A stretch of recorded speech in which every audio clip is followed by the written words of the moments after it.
Hello and welcome to Slam Fire Radio. This is episode 607, recording on May 28th, 2025. I'm one of your host, Adriel. And I'm the other host, Kyle. And that's it. Yeah. The new guys were afraid of their 1 year review, so they're Has it been ducking 1 up. year already? I think it's actually been more. Yeah. Yeah, I'm not good with dates though. No, me neither. Let me yell at my dog. It's trying to eat the cat food. Get out of there! Get out of there! Get out of there! Okay. It doesn't feel like it's been a year, but yeah, I'm not good with dates either. So. All right. Well, why don't we start with what we did in guns? And Kyle, you wanted to start us off? Sure. I didn't end up hitting the range this weekend like I thought I might, because Saturday I spent prepping for a trip and then hanging out with friends. Saturday evening, we decided that we were going to head out early Sunday morning and basically go to the north edge of the state for an overnight camp trip. Won't call it overland. We did hit a little bit of gravel, but not much. It wasn't an overland trip, and we paid for a camping spot. But it was an awesome camping spot down by the creek. And we did tour something gun-ish. We stopped in and checked out Los Alamos. Ah, cool. Yeah. And it's crazy. Like, that town is flourishing, and I love their town motto. Their town motto, when you pull into town and you got the sign that as you're pulling into town, where discoveries are made. It's not wrong. Like, that town changed the world. And if you're listening and you don't know what Los Alamos is, that is where all the science for the atomic bomb, the bombs that they dropped on Japan in World War II, that's where all the science was done to develop those. So yeah, it was cool. Checked out science museum there. It had a bit on that, but yeah, it was a cool trip. Just get out and tour. So yeah, we did that kind of guns. Saturday, this coming Saturday, I'll be able to pick up the AR-10 lower and start changing out parts on that, because I checked it out and it's gonna need a safety. You need a trigger, obviously. Like, triggers up there. Safety. Actually, I have a safety up there that I can throw on there as well. But also, you gotta get the fancy safety on there, right? Yeah. Oh yeah. Like, it's just got the single-sided 90-degree safety. Like, you gotta have 45-degree. And ambi, I love ambi. So I don't. No. I like it for putting the safety on when you're dumping the gun. It's so easy to rock that safety on. But my Roth Performance M2 buttstock came in. So there it is there. I have it on my spare receiver that is still just got the paint taken off of it. I got to finish this receiver, get this gun built. And I think this buttstock is actually going to go onto this one, because I think I'm going to build this M2 as my replacement, and then my current one will be more or less my backup, because it's getting old and tired. But this buttstock is kind of interesting. So it's adjustable length of pull, adjustable cheek weld. It is pretty much entirely 3D printed, except for like your metal posts for your end springs and whatnot. Length of pull is very easy. So you got those two pins there. You just pop them out, and like your springs and everything are captured with screws, so you don't have to worry about this shooting out. So you just got these little pins with just a little ball detent on it, and then you can just adjust it for whatever your length of pull. And like, it's got a lot of adjustment there. Like, that's quite a bit. You got long arms if you're doing that. One thing I am a little bit disappointed in is that's pretty much as low as that butt pad can go. And I was really hoping to be able to drop that lower, because lately I've been having, well, it used to happen all the time start of the season, but I'm still battling with having to spend time on the gun because I shoulder low. So I was hoping to be able to drop that down so I didn't have to make adjustments to myself. It was just more natural. Yeah, that's where I shoulder it, but it brought the back of the gun up to where I need it. So I got like a quarter of an inch adjustment on that. But it's interesting. So I was saying last week, it's got springs in here. So like this is like kind of like shock absorber. They are stiff springs.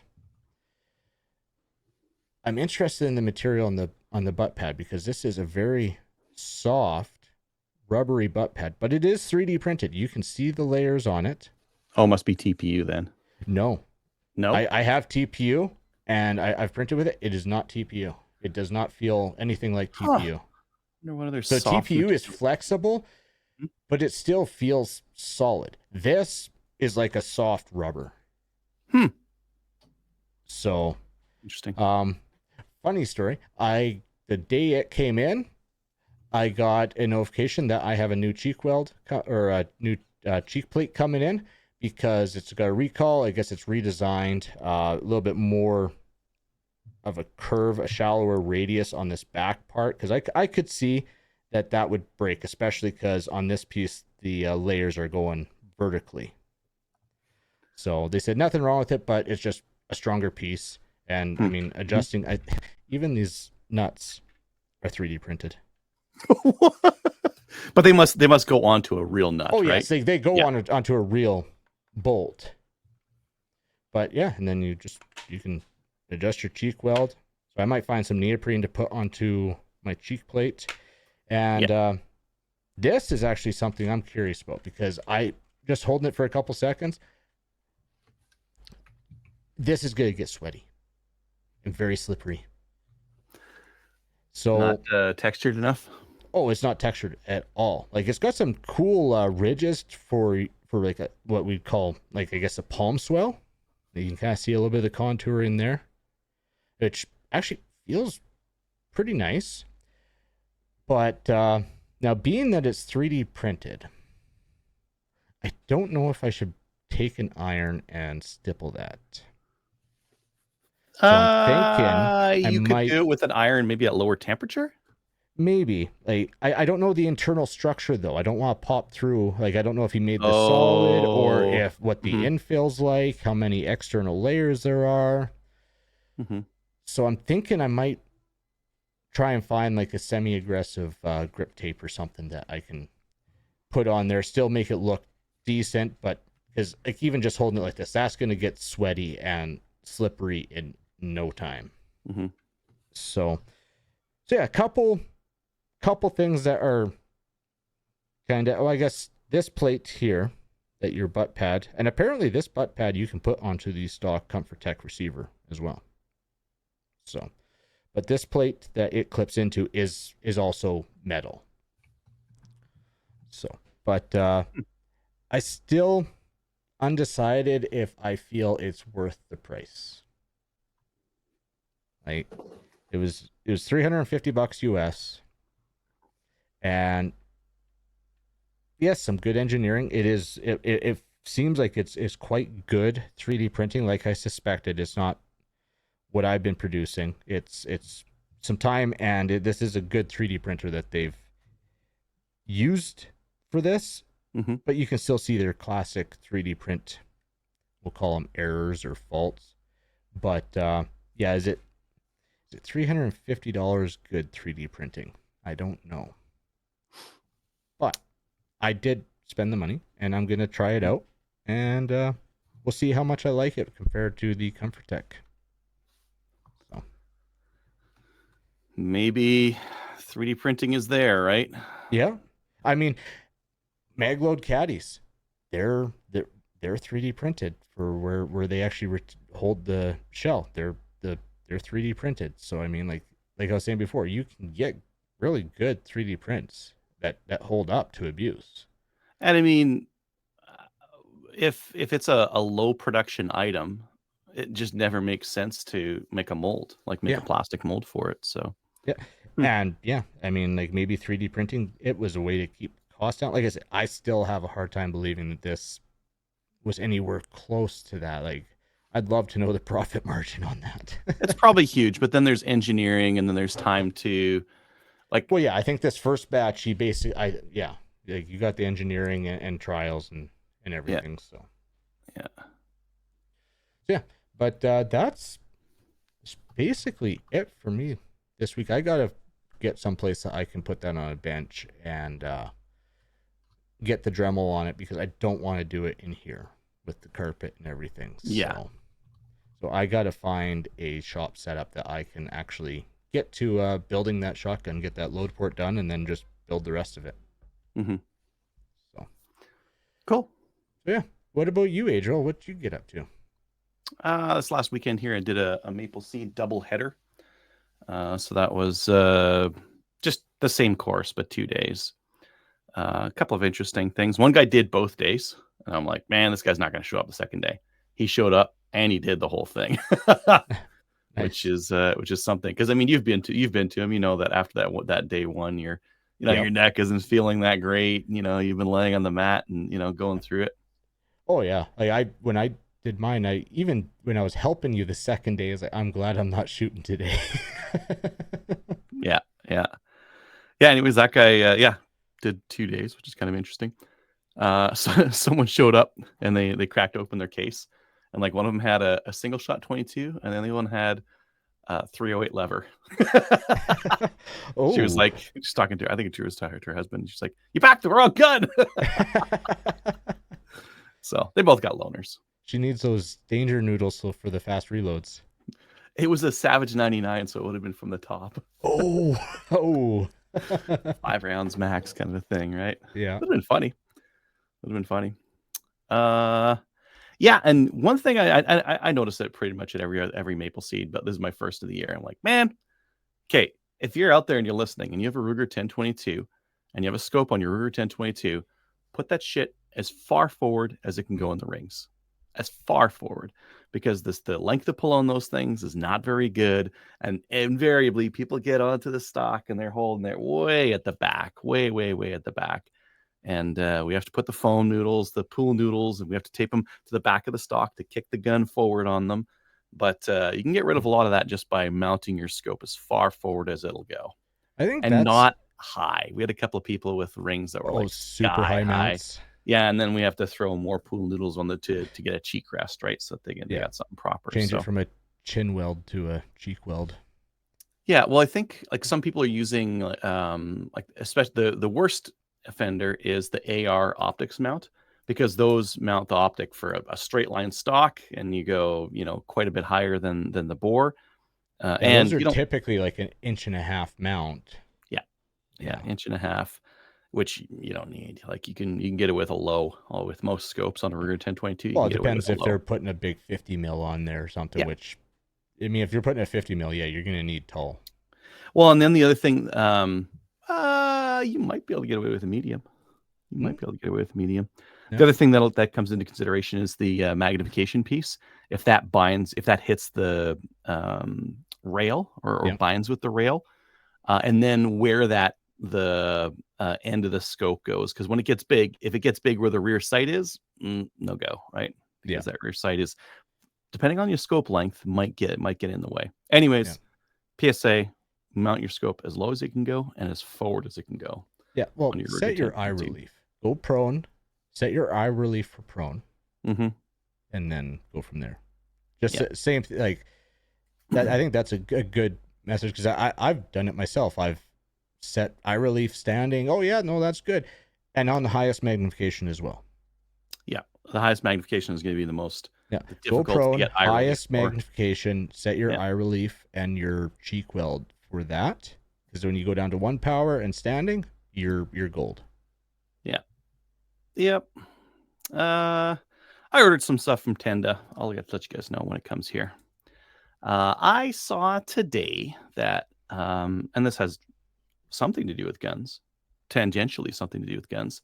High temperature PLA is now available. It's PLA, but it doesn't get soft when it's 60 degrees. It only Oh, does. It only like gives up at 100 something degrees. so does that mean you got printed at a higher temperature too? Nope. Really Mm-hmm. cool. Yep. I sent you a video. because I know you print and I know Dustin prints as well. So yeah. And actually, does Tony print stuff too? He does. Remember. I don't know if he's actually got a printer though. I know he's capable of it. That would be good stuff. So like there's some gun accessories that you can 3D print, mag pouches, that kind of thing.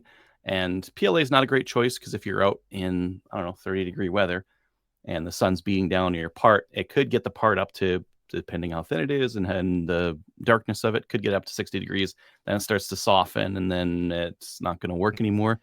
So that's why I've been printing all my stuff in PETG, but PLA high temperature, HT-PLA sounds good. I'd be interested in see how its memory is, because I know when I was trying to get away from Delrin and basically hand making the stage savers, and I was trying to do it with 3D printing before, PLA, after like maybe an hour, not even, of a shell being in that stage saver, it wouldn't retain anymore. It just kept that falling form. out. It wouldn't spring back to its original position. Yeah, PETG's good for that. Better for that. And then this weekend, I got a pal and our pal. Maybe I'm going to camp as well. So maybe this will be my third weekend camping in a row, which it's been good. Got some new mattresses, some new like toppers for my camper, just so I can side sleep a little bit more comfortably. And other than that, yeah, I like camping when I shoot because it means more time to sleep in the morning. I basically get up, like when I was maple seeding, it's like, oh yeah, I got to be there for 6:45 for line setup. What time am I going to get up? 6:35. People are showing up, getting their stuff ready, and you're rolling out of bed. Yeah, no. That's time for a line setup. Like the attendees don't show up until like 7:30, 8, somewhere around there. Yeah, but just get up, wipe the drool off your face, and just go. Yeah. So that's all I've been up to recently. I've got a question from Jamie here. He's saying, are all Turkish hunting shotguns basically the same quality? Not even remotely. No. CZ makes some shotguns in Turkey. Lots of Stoger shotguns are in Turkey. Winchester shotguns. Yeah. Those are the good ones. But then there's also some total garbage. Yeah. Oh, absolutely. And it's just like anything. It can, like, that's one comment, not this one here, but it's from the same factory, so just as good. No, just because it's made in the same place or the same factory doesn't mean it's as good. Well, a lot of times you're gonna have times they're not made in the same factory either. It's something else. Yeah. But, of the Turkish hunting shotguns, there are a couple of gas operated ones that are copies of the the SA08. The Winchester. No, I don't think it's a Winchester. It's SA08. Yeah. Is that Winchester? No, it's not Winchester. I can't remember which one it is. But yeah. Weatherby. That's Weatherby. The Weatherby there's some that are copies of the Weatherby SA08. But then there's also some that use the Benelli inertial system. Now, if I was to get a Turkish hunting shotgun, I'd want the inertial system one, because the gas system one, and of that SA08 copies, they have like single rod versions and 2 action rod versions. Get the double one if you're going to go for the gas version. Single one's not very durable. I actually had my single one out shooting the other weekend, and it lost its charging handle, and I couldn't find it because it was in the grass. And now, good luck to me to replace that. Whereas the inertial ones will shoot for longer, dirty, than the gas ones will. Yeah, and they'll be cleaner. So if I was getting a Turkish hunting shotgun, I would look for one that's inertial. Absolutely, yeah. They're more reliable. Once you find the ammo, you can't shoot super light ammo. You have to shoot heavier ammo than you would with a gas. But yeah, ammo aside, they're functionally more reliable. And if you're shooting hunting, like you're going to be shooting higher powered stuff anyways. It'll be fine. Yeah, good question. Let's get into upcoming events. So we've got some maple seeds coming up here, and we're doing some maple seeds. Just got, again, done the Sherwood Park ones this last weekend. This weekend coming up, we have Regina in Saskatchewan, Atlantic Marksmen's Association in Dartmouth. Same weekend on the Sunday, we have Armstrong, BC, but that one's sold out. And the weekend after, we have Rocky Rod and Gun Club. That one's also sold out. Coming up soon here, Brockville in Ontario. That'll be June 14th, June 21st, and 22nd. Stittsville in Ontario. On the 28th, there'll be Blue Ridge Sportsman's Club. And in New Brunswick, the Havelock Sportsman's Club. And that takes us through June, so that should be enough on that side of things. I am doing some PAL RPAL courses this weekend. The PAL's almost sold out. The RPAL still has some spots available. And then I'll be doing one in the middle of June as well, June 14th and 15th. And just, am I going to camp every weekend? Let's see. What's the weekend after this one? Am I going to camp that weekend? Yes, I am. Because, how many weekends in a row am I going to camp? I'll stop. Oh, that's not too many. Not too many. I'll stop here. I'll be done late June. Good thing I like camping. Yeah. There's going to be the Apex Rocky Mountain Challenge PRS 2-day qualifier match, July 12th and 13th. Is there anything else you want to mention about that, Kyle? Yeah. So that's a Apex put on event. It is a pro series, but I think it's open to everybody. There's like 70 some spots available. It is not on Practice Score. You got to go to apexoptics.co. They have a banner that shows the match and then a link. It goes to like, I think it's like impact scoring to actually register, $300 registration. And I know they're putting a lot of effort into this. They want to make it a world-class event with world-class targets. And it is in the Calgary area. Yeah, just west in the foothills there, it looks like. Yeah. Which, because they're not being specific, it must be at a private area? It might be at a private area, yeah. Match location, yeah. Cool. Very, very cool. If you're in Ontario and you're looking for some rifle matches, go to ontarioRifleAssociation.ca. Got some events up there. If you're looking at 3Gun, go to 3gun.ca. Actually, the MP3G guys are going to be running a 2-day match coming up here pretty quick. Yes, they are. So take a look for that. If you don't have a handgun and you're in the Edmonton area and you want to do something, we're going to be running the Sherwood Park fishing game Rimfire Madness, June 28th and 29th. All you need for that is a semi-auto 22 and a shotgun. And they don't even need to be that good to have fun. And then coming up on June 7th is National Range Day on June 7th. Oh, there's Vanya just commenting right there. Awesome. Saying it's at a private ranch. Here we go. Perfect. Election Canada issues. Did you put this on in? No, I did not. Bloc Québécois pushes for by-election in Terrebonne after 5 more ballot issues declared in riding. So that's that one that was like one vote away from flipping. So yeah, they're pushing for a by-election. That's pretty close. So I could see why they'd be doing that. And I hope they do that because that will help us out as well. There was a throne speech made in the last couple of days here. I don't know if the Americans find this as funny as I do, Kyle, but here, maybe you can ask him. But don't you find it funny that we had a foreign king? Not foreign. I mean, he's technically the king of Canada, but we had the king from England come down and talk about how sovereign Canada is by giving a throne speech. Yeah. It seemed kind of like it was kind of goofy. It's like, yeah, we're so sovereign, such a sovereign country, said foreign leader of said country. Yeah. But anyway, in any case, the things that gun owners might care about, they did talk about hiring more RCMP personnel, 1,000 more. They said they're going to change firearms licensing. That doesn't sound good. And they said they're going to strengthen enforcement of yellow and red flag laws, which they've been talking about for 4 years already by now. So the only thing that's different there is that change in firearms licensing.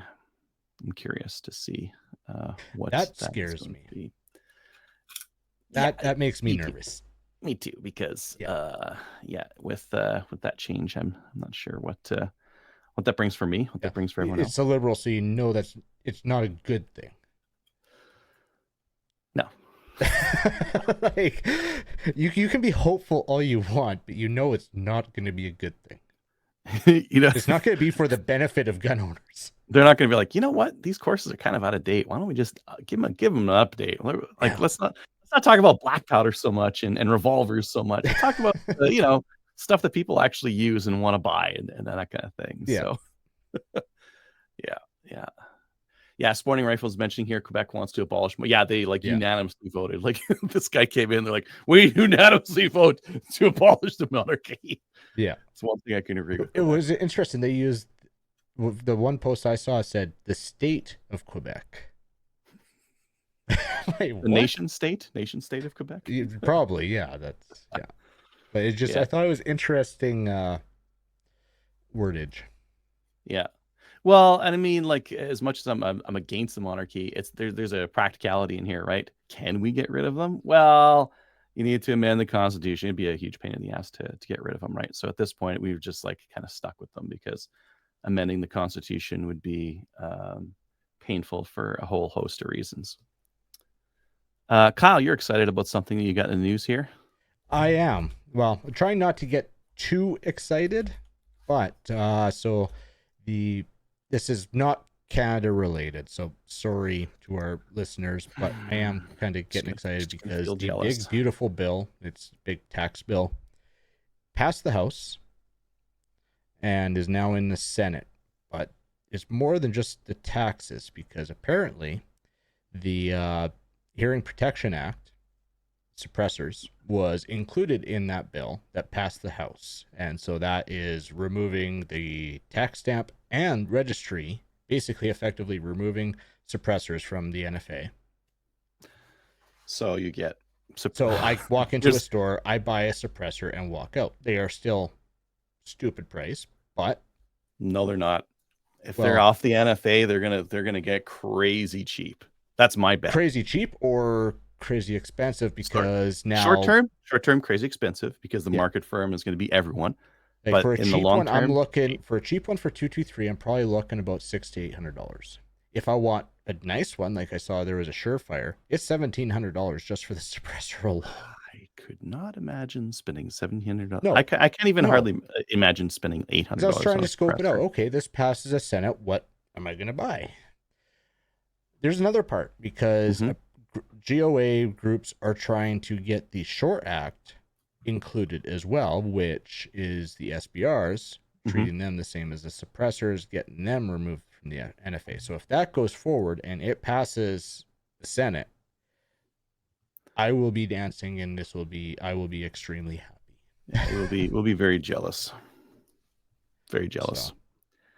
SBRs not so jealous. Suppressors very jealous, because I would use a suppressor on my hunting rifle all the time. That's all I would use. My hunting rifle, my ridiculous build, I've already decided, is probably going to get a suppressor. It's like a 10-inch barrel. I'll throw a suppressor on that. And both, eh? Why not? Yeah. But so yeah, and it will no longer be a pistol. I will put a nice stock on that. A stock that you can shoulder properly without having a little crease in there. Well, something that actually is meant to be shouldered, not, hey, we made this brace thing that you shoulder. You're good luck getting it on your arm. Yeah. Yeah. Cool. Okay. Yeah. Some good news and some bad, I guess. Yeah. Oh God, I see what you've done for other people. I try not to put too much on the U.S. side, but that one is just too sweet for me. That and if suppressors are all over the U.S. and nothing bad happens, you would hope at some point in Canada they'd be like, you know what, let's put this in. It kind of sets a precedent with Hearing Protection Act. Hey, these guys just passed the Hearing Protection Act. Like, now, based on hearing protection, there's hope. And then if everybody wants to go, Britain, guess what? They use them for hunting. So why not? Yeah. I don't Right. want to use Britain as an example for Well, no, anything. because they make it mandatory, and then there's a whole bunch of other stuff that they do that. But I mean, it's like even as restrictive as the UK is, they allow you to have a Yeah. suppressor. I gotta think that after, let's say, a year after full legalization, no tax stamp, no nothing, suppressors are going to get dirt cheap because the Yeah, machining on them is not complicated. they're not a complicated piece. Timu's making gas filters that they keep pushing Yeah. on me. I'm pretty sure that's a CSIS op on me, but Yeah. yeah, they can't be that expensive to make if they're pushing them from China. Now, keep in mind, there's going to be a quality difference, but Yes. for a low quality one, I can't imagine you could get one for like more than $200. I bet you can get a $200 suppressor a year after A everything's year. coming. Yeah, yeah, Interesting. Yeah. Because yeah. Now that's I could see that because now you're just mass producing. It's yeah. no longer a limited market on people who are still under the mindset that they need to wait a year before they can actually hold the thing, which their times on that has been incredible from what I've been hearing. It's been people have been getting them within a week. Hmm. So They don't that want they don't want to lose massively that cut gravy the time train. down, but it's still Yeah, they don't want to lose the $200 every time, so they're trying to give good service so people don't complain. But too late, yeah. getting rid of them. All right, let's move over to new gun stuff. Sporting Rifles asking if that bill passes, when Dems win, would it be easy for them to undo it? Well, I don't think so. easy if they run the House and the Senate, because they're actually it's through legislation. So, But why? and But but right now, think of the here's the other public. thing, because right now it's being passed under a budget reconciliation, so they don't need filibuster. But Filibuster I is think 60%. So it would be easy, but it wouldn't be easy either because to undo it, I think unless you did it or find a way to do it under like a budget reconciliation, you would need to make filibuster, which that's incredibly difficult to get 60% to sign on. I don't think they would even go for it because suppressors were banned and or like they were part of the NFA in the US a long time ago, a very long time ago. I think everyone's using them right now, and once they become non-tax stamp, a whole bunch more people are going to use them on both sides of the fence. Both Yeah. the Democrat and the Republican side are going to start using those. Hunters are going to start using those Yeah. more Well, often. yeah, and So even the DOJ has mhm, now reversed their stamps and said that suppressors are protected under the Second Amendment. Like there is so many mhm. changes happening, and people just in the legal system that it is getting very interesting, Yeah. and I'm excited to see it. Yeah, so I don't think if this passes, I don't think the Democrats will reverse it in the future because it has popular support Yeah. on both sides. There's no point. Athlon Rangecraft Velocity Pro Radar Chronograph 2.4 inch display green. Yeah, they're starting to pop up on sale.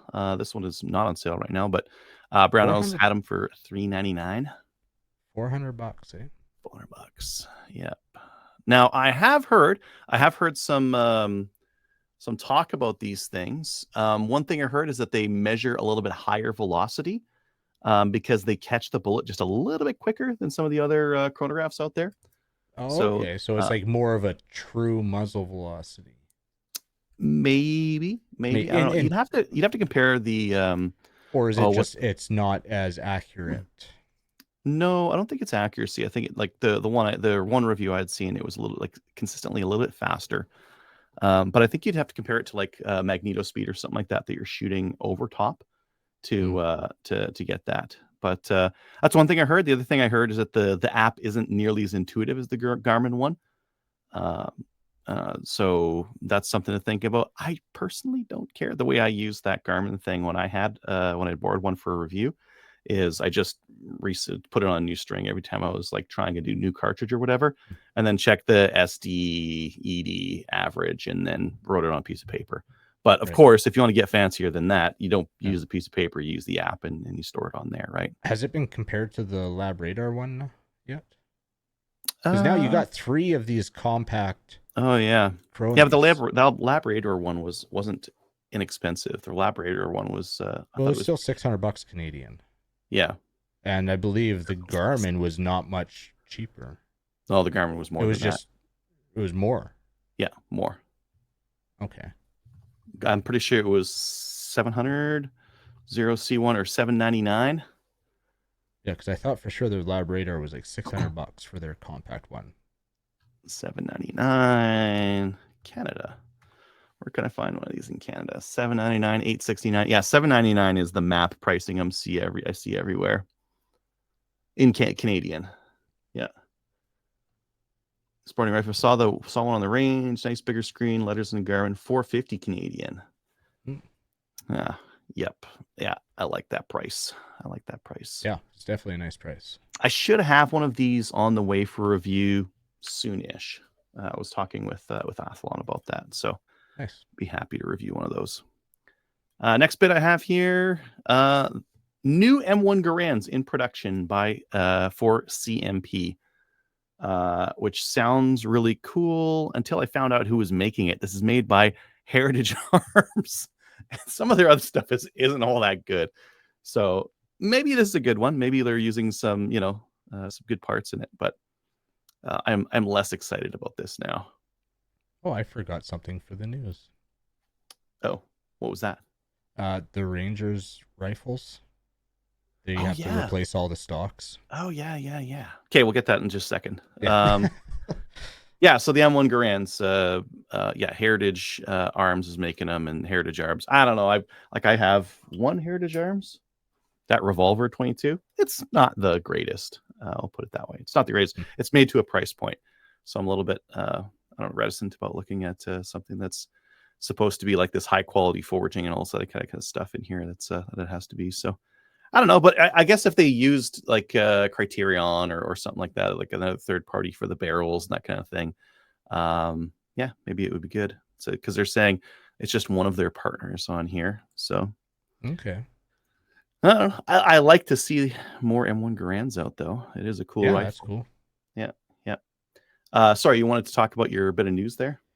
Yeah. So I don't know a whole lot. I know it was posted on one of the signal groups or whatever, but yeah. So the Canadian Rangers, they all got those brand new, I think they're Tikas. Yep.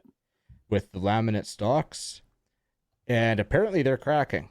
So now they got to basically, get new stocks at a cost of $10 million. Now, are they going to go with just a standard synthetic, or are they going to replace them with another laminate stock? I think they're going to do another laminate. Isn't that just the dumbest thing you've ever heard? This is a rifle that was purchased by a committee. Look at these poor saps. They're out in the middle of nowhere. They got to use this rifle. At least it's in 308 instead of 303 like the old Enfields, but it's heavier. It's iron sights. Wouldn't they rather have like a scoped rifle? Yes, I think I'd rather have a scoped rifle. I mean, when I first saw the rifles they're getting, I was excited. Like, man, those are nice. But yeah, put an optic on there, and maybe even if you want to go laminate, maybe they should have been a better laminate stock. But or just go solid wood or synthetic. So they use them skidooing and they treat them hard. But so like a synthetic, these were made by, I think parts of this were made by Colt Canada. Yeah. So I don't know if they ordered the rifles from Colt Canada. And the contract was for $32 million. So now they got to spend a third of the contract price to restock these stupid stocks. If they had went with synthetic stocks, I bet you the cost on this thing would have been $25 million, let's say, for the whole thing. It would have been significantly lower, yeah. But they just wouldn't. And the rifles would have been lighter. They'd have been easier to carry out in the middle of nowhere. That'd have been more weight durable. Savings that you can maybe put. Heck, even just a 1-4 or something. 1-4 would be great. Yeah. A nice durable 1-4, something that can really take a beating. Yeah. Maybe like a primary arms Cyclops. I can't imagine they would put a Chinese optic on these things. Anyways, based on the initial Ranger rifle procurement, the performance requirements. Vanja's watching. That Yeah. new 1:4 prism optic. There you go. Go sell that to the Rangers. Yeah, they need something. Yep. Although, so showed signs of moisture absorption and cracking. Therefore, all of them will receive the new stock.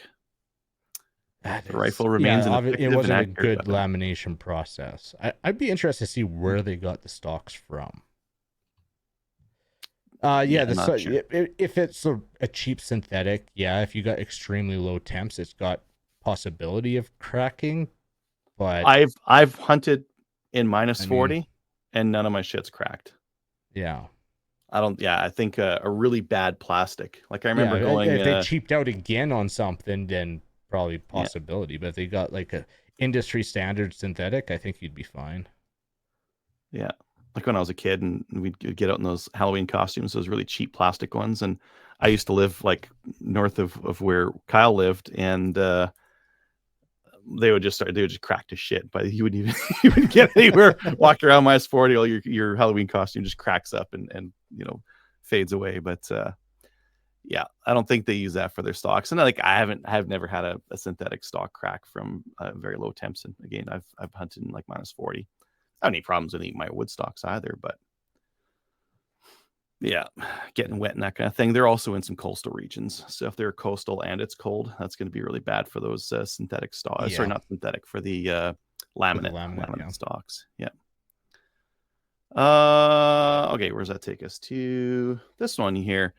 Northsol is bringing in these Panzer Arms M4 Speed Pro. Okay, so it's the Turk shit M4, but it's got some extra things done on it. It's got an oversized charging handle, oversized bolt release, ambi charging handle. It's had the bottom cut away, and it's got a QD on there. So I just want to show you. There's the QD on the side. Okay. Interesting. Yeah, Yeah. for a single point sling or something like that. I like it. There's the bigger controls on it. I like the ambi cut for the bolt handle. Charging handle. Yeah. Yeah. Isn't that interesting? Yeah. Would you run it on the left? I think I've I would. debated it because there are companies that cut that, and I've debated it. But an unloaded, like a bolt lock reload, Mm-hmm. it would, I'd have to change how I do that. But Yeah. just for like malfunction clearing or something, yeah, the left side would be that would be good. Why not both? I've Why debated not it. both? Put the charging handle on both sides. Unfortunately, well, you could. You did. Good. Yeah. You could, because you just have to make your post that goes through there, because only one detent in that bolt, so you just have to have one end that just screws onto your post that goes through the bolt. Yeah. Oh, it's ported too. Yeah. Barrel's ported. And yeah, I mean the cutaway on the bottom looks okay. It's not going to be as aggressive as you want, but yeah, it's something like it's better. I wish they showed a picture, because that's actually quite aggressive for. Yeah, you can see the lifter like sticking out on the bottom there. Yeah. Yeah. Yeah. Yeah. Looks neat. MSRP $749, but I didn't see any of these in stock anywhere just yet. I just like posting these whenever they come up. Iron Guns is bringing in like some Henry nonsense. This is the Henry lever action Axe 410 nautical pirate themed brass, and so it's like Pirates of the Caribbean. I would buy that. Non-licensed Pirate of the Caribbean. Yes, I would buy that. That looks cool. It looks interesting. How long's that barrel? I don't know. It's a 410 though. Yeah. Yeah. Yeah, Pirates of the Caribbean. Here, well, I guess I can just click on it, right? Yeah. Yes. I'm 18 plus. $1,300 US. 15.4-inch barrel. 5 rounds. Okay. $1,400. Maybe all of a sudden, it's not cool anymore. Well, it's still cool, but I don't know if it's $1,400 cool. I don't know either. Anyways, I like it. It's fun. They're doing weird shit. I love it. Yeah. Speaking of weird stuff, Marstar's got the Dark Mountain Arms stowaway rifle. There's a bolt action single shot rifle. They have been 9mm and 5.7. This one I've got up here is in 5.7. Can I zoom into that? No? Okay, I guess I can't. It is, it's a single shot. Think of like your TNW ASR, ASW, TNW ASR. That's the correct structure of that those words. It's bolt action, and you just drop a cartridge in there and close the bolt. That's it. Lightweight, very lightweight. Small. You can put a scope or a red dot on it. Kind of neat. And then $5.99, it's pretty affordable too. But when you look at it, like, there's not really a lot to be buying there. Anyways, looks like it's got an AR style grip, so you could. Yep. There's something you can customize on that. You can get your ergo or whatever you want to run for a grip on there. Sure does look like it's an AR grip on there, yeah. And then this forend, that's your barrel nut. So that's what you screw on there. And it uses an AR style. Like the barrel has that same pin as an AR barrel. I don't think it's an AR barrel, but maybe it is. Your index pin. Yeah, it's got an index pin on there and everything. But I think the threads are a little bit coarser because you want to be able to just quickly put it on or off. Right. But they had all their 9mm gone, so they just have this 5.7 available. Half by 28 thread. Nice. It's a neat little rifle. In 9mm, I might be like, ooh, that's kind of interesting. If you can't have a PCC or something like that, or if you just want something lightweight for messing around while you're camping or hiking or whatever.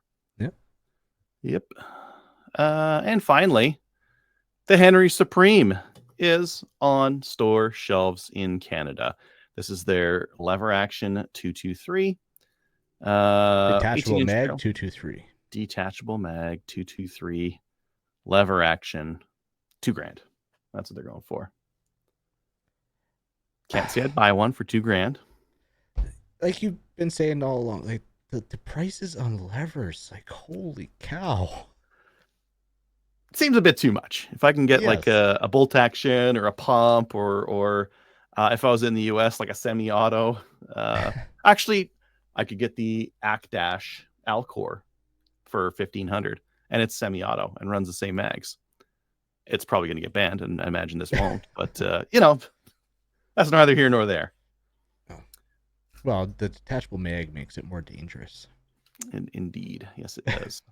And the threaded muzzle of death on there as well. Yep. Anyways, that's here. It's $2,000, which seems like too much, but whatever. When you get one to review? I don't know. I guess whenever a listener is like, hey, try this gun. Then maybe then. What do we got on to our main topic? So for our main topic here, we've got common myths about firearms safety culture in Canada. And I was like, I don't know what the common myths are. I asked ChatGPT, hey, make me a list of what the common myths are. And it made them, and it answered them for me too. And some of the answers it gave were interesting. Okay. I kind of want to, So are you reading the list right now? I have it up, so I don't read it. Don't read it. Okay, I won't. I have not looked at it. But it is up there, but I'll look at it because what I'd like to do is I'm going to ask the questions, and I want your take on it. I'm going to minimize that window right now. Oh, there we go. Yeah. So I want to ask the questions. I want your take on it, and then we'll see what ChatGPT answered for it. And I have their answers for most of theirs, and I think the answers are going to surprise some of you guys. But okay, first myth. Canadians don't take firearms safety seriously. So I'm going to say that is a myth. They, as a general rule, yes, like anything, there are idiots out there, but the community does take firearm safety quite seriously. Yeah, and these are all myths. None of these are true. These are all myths. ChatGPT said every legal gun owner must pass a certified safety course. CFSC or CRFSC and safe storage and transport are legally required. This culture emphasizes responsibility. Yeah, but that doesn't mean that people actually take it seriously. No, it's kind of like, everyone has to take their driving license, but you see the maniacs that are on the road. Yeah, and then exactly.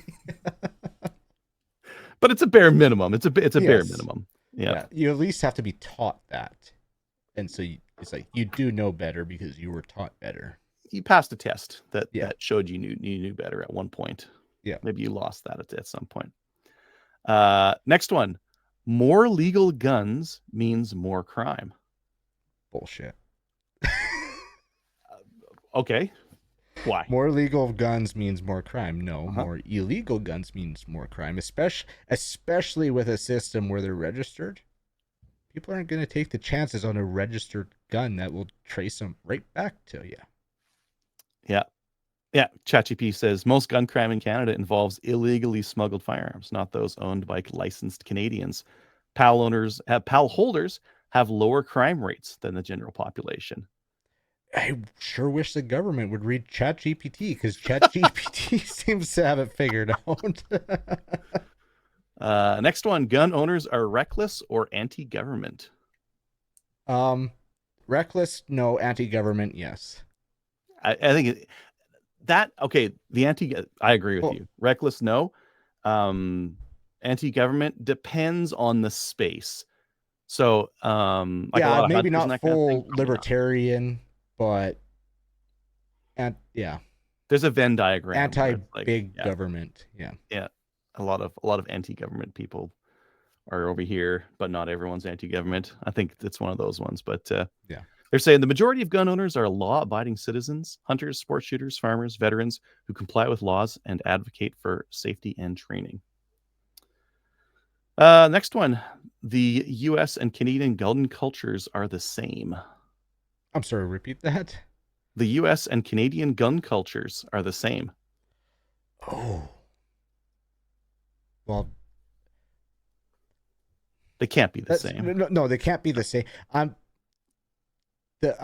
kind of thinking like desires. Like they can't be the same, but there is a good number of Canadian gun culture that wishes they had what the U.S. has. Yeah. So I'd say so. Is that half of Canadian gun owners? I don't know. I think as much as I'd like to see it half or over half, I think it's probably lower, like maybe 20-30% of gun owners are desiring the U.S. way of things. Well, and I'd say and aside from what ChatGPT's got for an answer here, like one of the major differences is in self-defense, right? In the U.S., it's super common for people to buy handguns for self-defense and like have them in their cars or their homes or whatever. Where self-defense in Canada is a faux pas. Yeah, and you can't own a gun for self-defense you just in Canada, can't, unless you're important. ChatGPT says Canada's gun culture is more regulated and focused on hunting, sport, and heritage. There's no constitutional right to bear arms, and legal ownership requires training and licensing.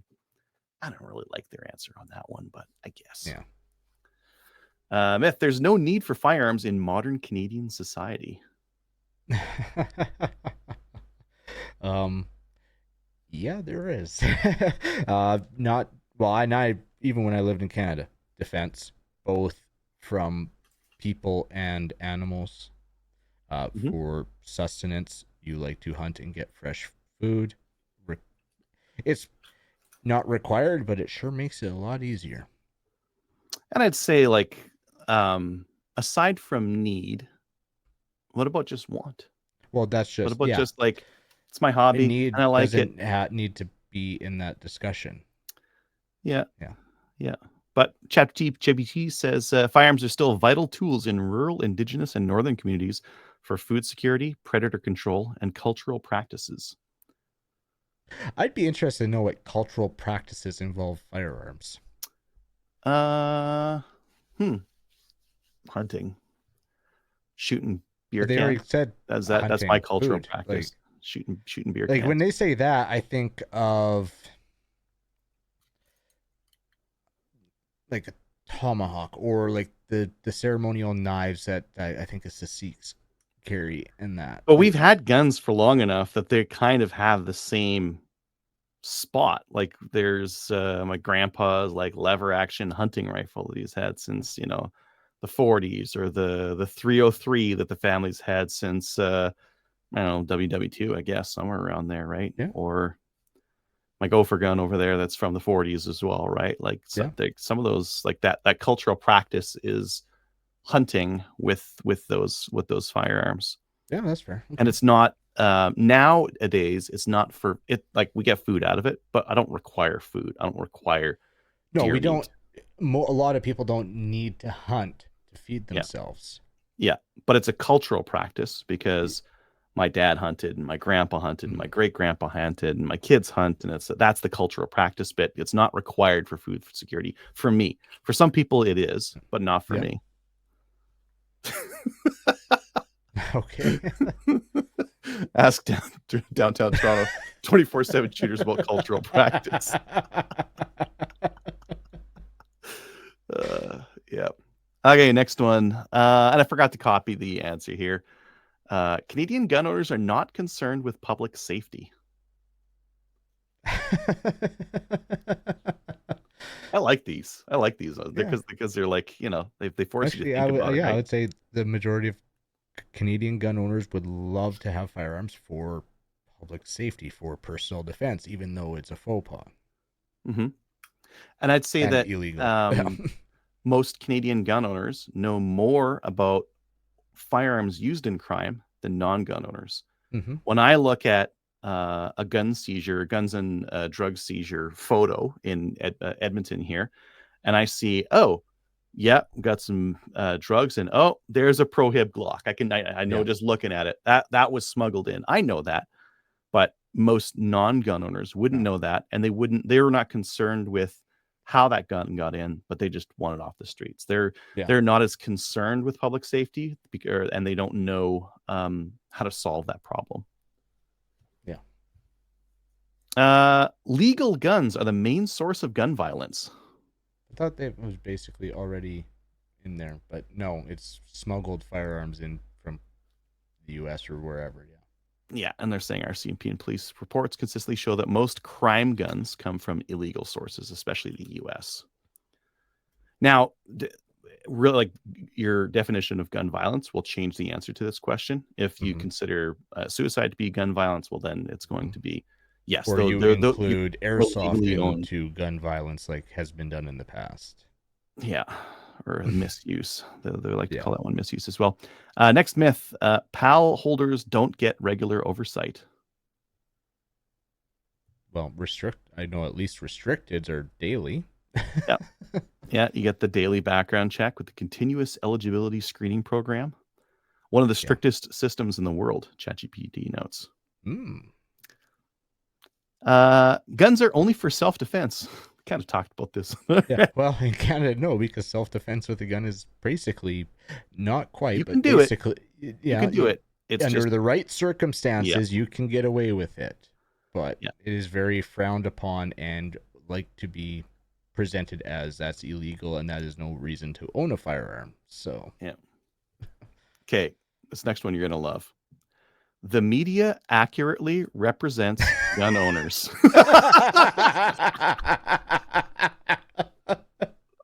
I knew you'd love absolutely, they get it right every time.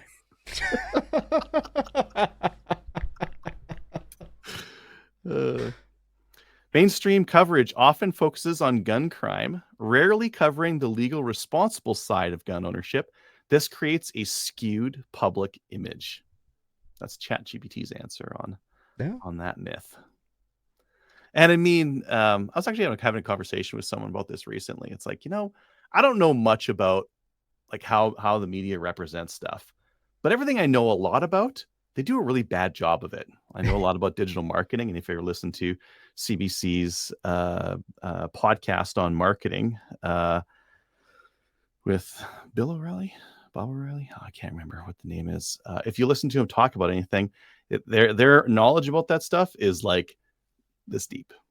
And as soon as they start talking a little bit about it, it's like these guys don't know what the hell they're talking about. And that's a specialty radio show by a so-called expert. If you're a gun owner, you probably see the same thing. They like anything you know about, like they don't know what they're talking about on it. Yeah. Now, imagine it's like that for everything because it is like that for Well, that's a everything. good examples. I don't know everything, but the stuff I do know about is completely misrepresented. So it's from that sample size, it's a pretty good bet that there's a lot more that's being misrepresented on stuff. Well, and if you think about guns as like a political object, gun laws and that kind of thing. And you look at it and you look at how Canada's law works. It's like, yeah, it's purely political. There's zero practicality to this. You just know that because you know the sector very well. Yeah. It's probably like that for everything. Oh, there's a very good chance. Yeah. Yeah. It probably is. It's probably Yeah. everything. Yeah. So before we move on, like Sporting Rifle had an earlier one, and this Chat GPT has not been fact checked by our lib government. It needs to be banned. And yeah, like some of the answers are pretty good. Yep. Gun owners oppose all gun laws. No, actually, no. As much as we would love to just everybody own whatever you want, we understand that you can't just give everybody a gun. Yeah. You know, it'd be nice to live in a society where there weren't idiots and dumbasses, but guess what? There's not a society around that doesn't have idiots and dumbasses. There's got to be some kind of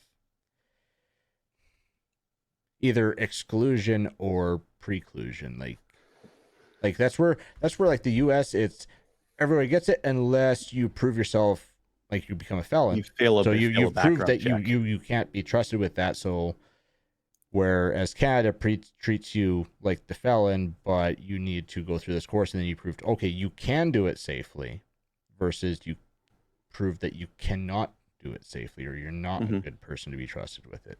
It is kind of operates from the both ends of it. But either way, you're identifying people that should not have them. So from that point, and I don't know many gun owners are like, no, screw it. I don't care if he shot up 100 people. Still let him have his gun. Like, I don't know a single gun owner that would say that. Yeah, I'm pretty similar. Between the license or the background check, I'm going to deviate from the standard libertarian position on this. I don't mind the license because the nice thing that the license does is I don't need the background check. I go into the place, scan this card, I got it, or I can go buy from someone, or I can do mail order, and it's all easy. It's it's a very easy thing to do. It's how we do driving licenses. There's like I have no problem with the licensing. It's the specific firearms bans. It's the other additional restrictions. Well, it's all the restrictions that follow that. Like it should be, hey, we've background checked you. You until you prove otherwise. Yeah, here, have your toys. Here's a full auto. Here's a suppressor. Yeah, here's your toys. Yep. Rule number one is to have fun. ChatGPT's answer: most support fair evidence-based regulation, but object to bans and policies that punish legal gun owners while ignoring criminal misuse. Like that's pretty accurate. Yep. Anyways, that's all the questions I got from ChatGPT, and I didn't feel like asking anymore. But that was kind of fun. Yeah. Kind of impressed by ChatGPT. If you give it the right question, it gives you some interesting answers, right? It gives you some interesting things to think about. Listener feedback. We've got an email from Tony. I don't know, the Cowtown Tony. I never heard of this guy before. He used to email the show. He took a break or something, didn't he? Yeah, he took a break from emailing the show. Yeah. Okay. But it looks like he's back. Okay. Greetings, Slamfire Radio. After finally having a good day with my rimfire rifle at Steel Challenge, I'm seeing a few SBI ultralights on the line. Together with the disappointing election results, I'm thinking about building an action shooting race 1022. I'd like to hear suggestions from hosts and listeners alike. And if you're so kind to post your experience and recommendations on the Slamfire Discord server, that would be much appreciated.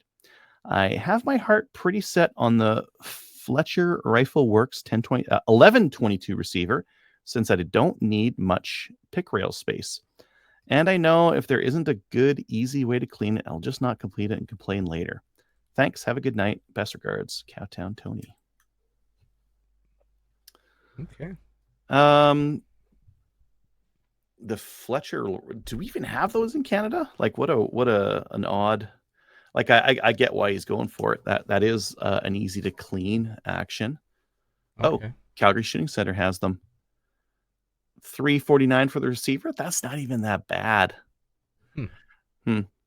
So something to think about if you're going to scratch build a gun like this is, are you going to scratch build everything, or are you going to get a donor rifle and just move over the stuff that you want on it? Because you're going to need like bolt and pins and all this other crap. And if you scratch build it, you're going to pay probably $1,300 somewhere around there. But if you just get a donor rifle and move the stuff over, you're going to pay less. Have you looked at that receiver? Yeah. That is You just that like solves slide your the plate off and you get access to the bolt so you can clean it off. It's a great idea. Yeah, but like how far forward you He's going to have run a red dot. rail section? Like you have a lot of forward rail on this. Yeah, it's all forward. It's awesome. Yeah, it's great for a red dot. I wouldn't want to run a scope on there because it'd be like too far forward. But well, no, it's got rail the whole length. So like when you're talking about your maple cedars and putting the scope all the way forward, you could get it right set perfect. like over top of the receiver is a flat plate, and then the rail part is like way forward. Okay, because I'm on here. Let me present. Okay. Because maybe you're looking at a different version than I am. I'm on Fletcher Rifle Works right now. Oh, that one's different than the one I was looking at. That top rail section has to move. That middle part. So you see, like, there's a crack in there. That's because the back part of that rail has to come off. So if you want like repeatability, you don't want that back part of the rail. So this other version just has a flat top for that spot, so you can easily pull the bolt out, clean it, because this makes it so you can just yank the bolt out the top. You don't need to pull it out the bottom. You don't need to remove the action screw, retension it, all that other crap. Take out the trigger group. It all stays in there. You just pull the bolt out the top. Right. Yeah, which makes it a lot easier. Oh, it's compatible with the HC3R 25 round mags. How convenient. Yeah, I think you got a winner there, Tony. Yeah, that looks cool. Yeah, but now you got to think about barrel, stock. Yeah. Ooh, stock. I'm actually interested in this on stock, because I got the gray birch receiver, which I was thinking going gray birch, but stock. What would you think for stock?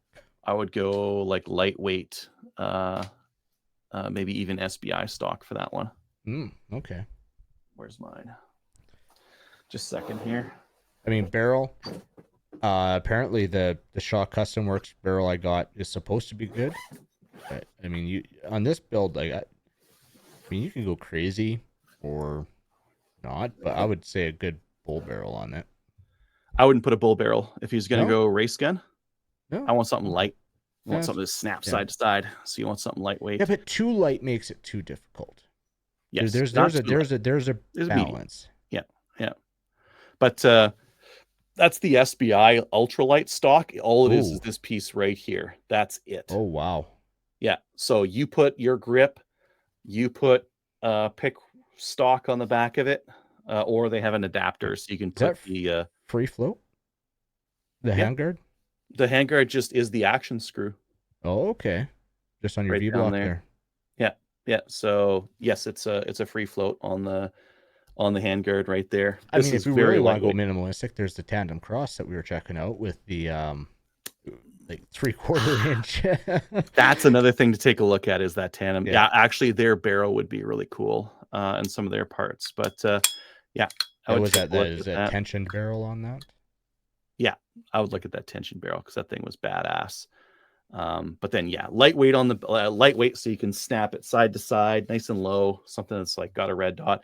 That Fletcher Works would be really nice. And of course, I mean, trigger. You just gotta run a Timney Calvin Elite on that.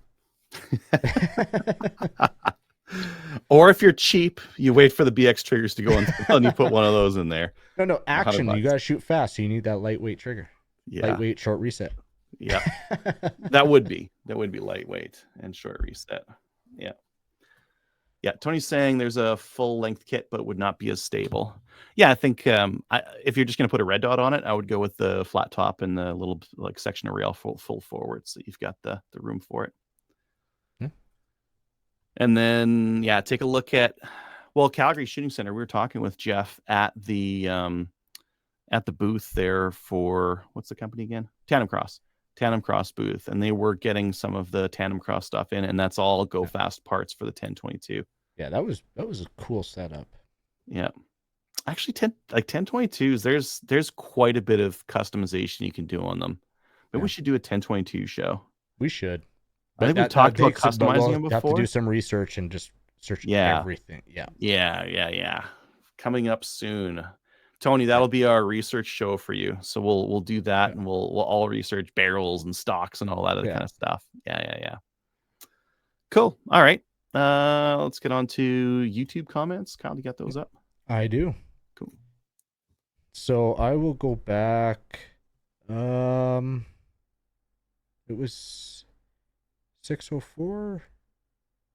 No, so because we didn't have comments, I will be reading from 605. So Eddie got his 3 comments in on that one. Starting off, Adriel, that short EOTech Voodoo 3-9 by 32 mil doesn't seem like a good substitute for LPVO. For me, 3 power is too much for low end of magnification. I would prefer to start at 1 or 1.5 power. I have to agree with Dustin. Shotguns are good combat platforms and are used in modern warfare, albeit not to the same level as carbines and saws, squadron automatic weapons. The U.S. military M1014 is a Benelli M4 shotgun. Many other major militaries, as well as law enforcement, use shotguns too. Do you use centerfire rifles for gopher hunting? If so, you can create your own varmint safari. That was a series of videos by a couple varmint hunters a couple decades ago showcasing their hunts. A lot of vermin getting launched into the air, sometimes with body parts going in different directions, or an awesome spray of red mist. It's not a video for the timid audience. I would love to see some of your gopher hunts like that. Well, you saw the ones where I was shooting with 22, right? Yeah. They don't explode or anything like that. I think you need both, like a lot of zoom, and you need slow motion to get that kind of stuff. Otherwise, it's too. Well, I think the round too. Yeah, you need something that's going to expand on impact. 17 WSMR or WSM. Sorry, I'm just waiting for the Winchester, not the Wildcat, but their 17 WSM bolt. We played with one at SHOT Show. Right. I need it. I need it. I have the ammo. Nice. Dave, regarding purchasing the Citadel AD500 as a non-restricted firearm, that will not prevent it from being confiscated. They have access to all store records. And then, oh, come on, you should be able to shoot 10 rounds in 10 seconds with your Enfield and CQC. You just need to channel that Mad Minute events. That Mad Minute energy. Yeah. And then this is the last comment for 605. Tony, regarding revolver chain firing, that's only an issue when using black powder and not capping the cylinders with wax or grease. Once cartridge ammunition came around, that issue went away. So you can buy that SR410 with confidence now. Yeah. So then we got some comments on last week's episode. Dustin, for your U.S. shooting trip, do you need extra paperwork to bring back your pistols? I heard that since handgun imports were prohibited, that there's now extra documentation needed so you can bring your pistols back into the country. The R9s not being legal for sale without an FRT number shouldn't mean they're prohibited. You should be okay if you owned one before the law changed. And yes, our firearms laws and regulations make less and less sense every day that the liberal government stays in power. First part of that, yes, you did need to fill out paperwork to re-import your guns, but since Bill C-21 passed, that has actually gone away. That was like one of the only good things that came out of that bill, is that you don't need to fill out that import paperwork to bring your pistols back into the country. And then, and these are all from Eddie, by the way. Another comment from Eddie. Adriel, there are portable hand pumps you can refill PCP cylinders. Umarex makes one that charges to 300 bar. It has wings at the base for you to stand on while pumping, and multiple adapters for different connections. You'll get a good workout charging up your cylinders. Their advantages versus a tank or a compressor are space, weight, and portability into the field.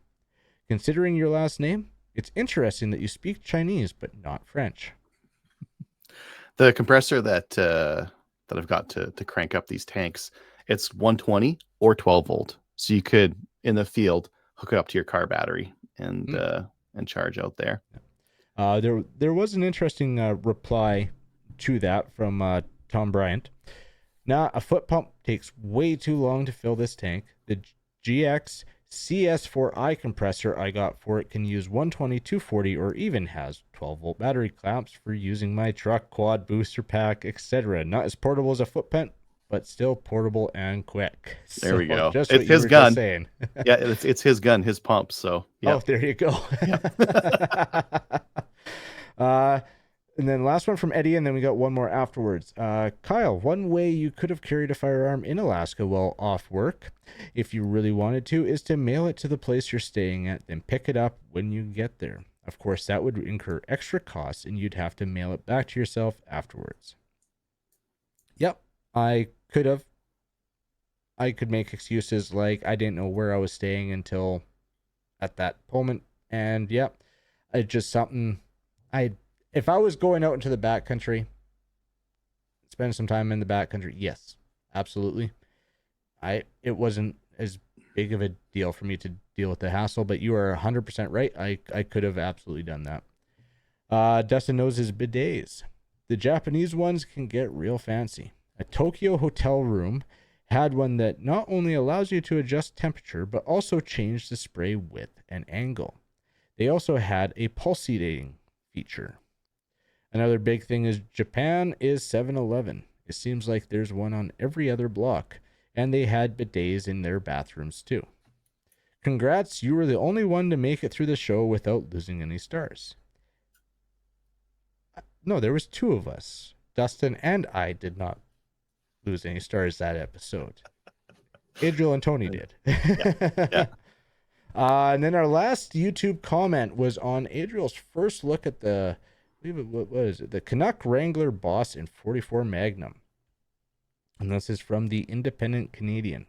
I got one. I like it as well. Got it in 357. Took the leather off the lever because it got gross, to be honest. I got the short version. It's almost the size of the mare's leg, but I wanted the 8+1. And the stock. You want the stock. The mare's legs to shoot are terrible. You do want the full-size stock. Yeah. Cool. We've been kind of doing the Facebook comments as we go in here. Discord. We have a Discord server. Right now we're talking about snakes. So one of our listeners had posted some photos of a bull snake on there. And I was saying like, that was a good-sized bull snake. I've never seen one. It's a good-sized snake, period. All I've seen is garter snakes, so that looks like a big effing snake to me. If that was a rattler, that's a good-sized rattler. Yeah, we're talking about that as well as sharing memes and that kind of thing. So if you want to join in on the fun, go ahead on over to Discord and join the Slamfire Radio server. I'm not going to do this month, but soon enough we'll show what people bought from Cabela's and Brownells. Thanks to our supporters on Patreon and Player. If you'd like to email the show, send an email to slamfireradio@gmail.com. You got any shout-outs? Yeah. I got a few. And this all has to do with World Shoot. There was the Mini Rifle World Shoot and PCC. So, first off, shout out to the Canadian team. I saw Taylor, he I think was 117th in optics, and I mean, like, that's a stacked division. Like, there was over 800 people shooting that division. Well, I was following his comments on Instagram there, and he was saying, I knocked this one stage out of the park, and I got 80%. Yeah. That's like the level of talent there is crazy. We got to remember, he's shooting with a borrowed gun, a gun he wasn't able to shoot until he got overseas. Mm-hmm. So I gotta say, like, I think he would have broken that 100 mark if he could have been like training with the gun he was going to shoot there. So kudos to Taylor right off the bat for that. I want to shout out they may probably don't listen to the podcast, but Brian Nelson, he won PCC irons. AJ Anthony, he's a fellow Timney shooter. He won overall the mini rifle shoot. Andy Heppert, he's a local guy that comes and shoots with us all the time. He shot on the PCC irons team with Brian Nelson and John McLean. And sorry, but I don't know the third/fourth person on that team. Mm-hmm.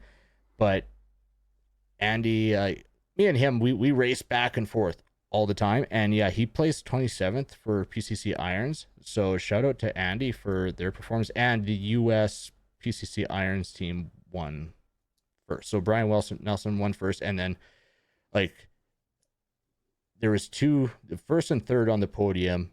And then John McClan and Andy. So like, yeah, the US team took gold for PCC irons. I imagine they did for mini rifle. Even the women, like, I mean, Lena Mitchell, like, did really well. Diana Miller, I think, took silver for women's. So, like, kudos to all those people. I've shot with all of you, and it's awesome to have so many people that I know so high up there. So that's really cool. Congratulations, everybody. Awesome.